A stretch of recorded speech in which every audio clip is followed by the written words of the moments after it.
আজকে দেখাবো আপনাদেরকে portable bag closure machine. Bag closure machine মানে হচ্ছিল এই প্লাস্টিকের পিপি ব্যাগ গুলো সেলাই করতে পারবেন, চটের ব্যাগ গুলা, তারপরে সালার বস্তা, যে যেমনি করেন, চাইলের বস্তা, ডাইলের বস্তা, আবার চাইলে জিওডেক্স এর মানে নদীর পাড়ে যে বাদ ভাইয়া যায় আপনার ভালো বস্তায় করে ফালায়, ওই জিওডেক্স এর বস্তারও সিলাইতে পারবেন। খালি সুতাটা চেঞ্জ, এই সুতাটা চেঞ্জ করবেন, জিওডেক্স এর সুতা হলে জিওডেক্স লাগাবেন। আর নর্মালি ব্যাগ বা বস্তা সিলাইলে এই সুতা দিয়েই হবে।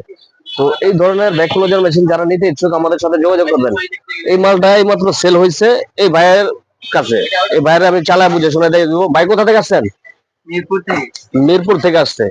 এটা কি আপনাদের ফ্যাক্টরির জন্য নাকি কোম্পানির? কি কোম্পানি এটা আপনাদের?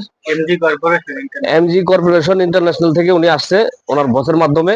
এই মালটা উনি ক্রয় করছে। আমি এখন ওনাকে চালায় দেখাশোনা দিতেছি একটু। এই ধরনের প্রোডাক্ট যারা নিতে ইচ্ছুক আমাদের সাথে যোগাযোগ করবেন। যারা ঢাকার বাইরে থেকে গুলিস্তান হয়ে আপনার নবাবপুর রোডে ঢুকবেন, নবাবপুর ফ্লাইওভার নিচ দিয়ে আপনার নবাবপুর রোডে ঢুকবেন, অল্প একটু পায়ে হেঁটে আসলে হাতে ডান পাশে Deepa electric market, Deepa electric মার্কেটের নিচ তলার প্রথম দোকানটা আলিফ মেশিনারি স্টোর, এখানে আসলে পেয়ে যাবেন। তো আমি একবার চালাই দেখাইতেছি ইনশাল্লাহ। এই যে দেখেন ব্যাগটা কিভাবে সেলাই করতে হয় এটা আমি দেখাই দিতেছি। এই যে দেখেন, বিসমিল্লাহির রহমানির রহিম। বুঝছেন ভাইজান? এই যে